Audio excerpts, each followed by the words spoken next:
안녕하세요. 문과생 개발자입니다.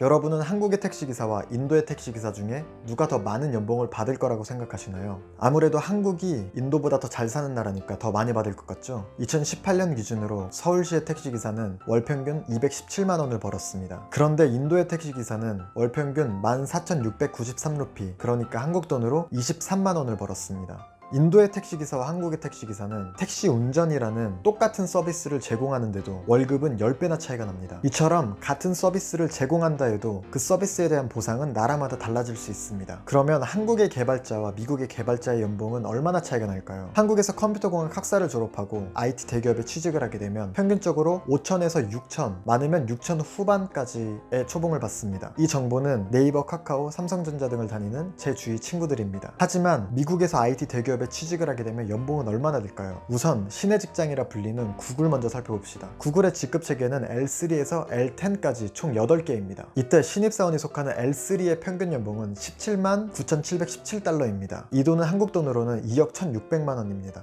에이, L3 직급의 평균을 낸 거니까 신입사원의 연봉은 아니잖아요 라고 하실 수도 있어서 신입사원의 연봉을 살펴보았습니다. 이 표는 L3의 직급들이 직접 올린 연봉들인데, 여기서 회사 연차와 개발 연차가 모두 0, 0년이면 레알 신입사원이라고 볼 수 있습니다. 여기서 20만 달러, 16만 9천 달러, 16만 5천 달러가 레알 신입사원의 연봉이네요. 이 돈을 평균 내면 17만 8천 달러인데 한국 돈으로는 2억 1,500만 원입니다. 와, 대학교 4년 졸업하고 바로 취직했는데 2억 원이 넘는 연봉을 받으면 어떤 기분일까요?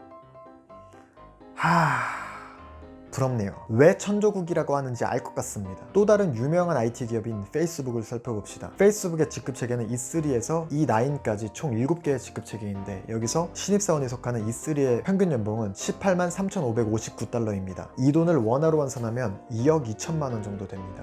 또 여기서 레알 신입사원들의 연봉만 살펴본다면, 최근에 포스팅된 연봉 10개에서 6개가 아무 경력이 없는 레알 빡빡 신입사원인데, 이들의 연봉을 평균 내면 18만 달러입니다. 한국 돈으로는 2억 1,700만 원입니다. 구글이랑 크게 차이가 나지 않네요. 무튼 컴공 4년만 졸업하고 실리콘밸리에 있는 구글이나 페이스북에 들어가면 맨 처음부터 2억 원이 넘는 연봉을 받습니다. 그럼 우리가 실리콘밸리에 가서 구글이나 페이스북에 취업을 하기 위해서는 어떻게 해야 될까요? 가장 큰 문제는 비자 문제입니다. 그 회사들 입장에서 한국에 있는 개발자를 뽑으려고 인터뷰를 마치고 연봉 계약도 다 했는데, 만약에 H1B 취업 비자가 발급되지 않는다면 그 회사는 돈도 날리고 시간도 날리는 거예요. 실제로 H1B 취업 비자는 경쟁률이 매우 높고, 뽑는 것도 또 컴퓨터 랜덤 추첨이어가지고 회사 입장에서는 외국인 개발자를 뽑을 때는 그만큼 리스크가 매우 높습니다. 그럼 비자 문제를 어떻게 해결할 수 있을까요? 저는 그래서 미국으로 석사 유학을 가는 것을 택했습니다. 미국에서 대학을 졸업하면 OPT라고 1년 동안 일을 할 수 있는데, 만약에 전공이 스템이면 2년을 더 연장할 수 있어서 총 3년 동안 일을 할 수 있습니다. 그리고 그 3년 동안 일을 하면서 H1B 취업 비자도 신청하고 영주권도 신청할 수 있어서 미국에서 계속 일을 할 수 있는 가능성이 높아지는 거죠. 근데 지금 트럼프 정부가 개똥 뿌리면서 OPT든 H1B 비자든 모두 막 줄이거나 막 막으려고 하고 있어서 추후 상황을 좀 더 지켜봐야 될 것 같습니다.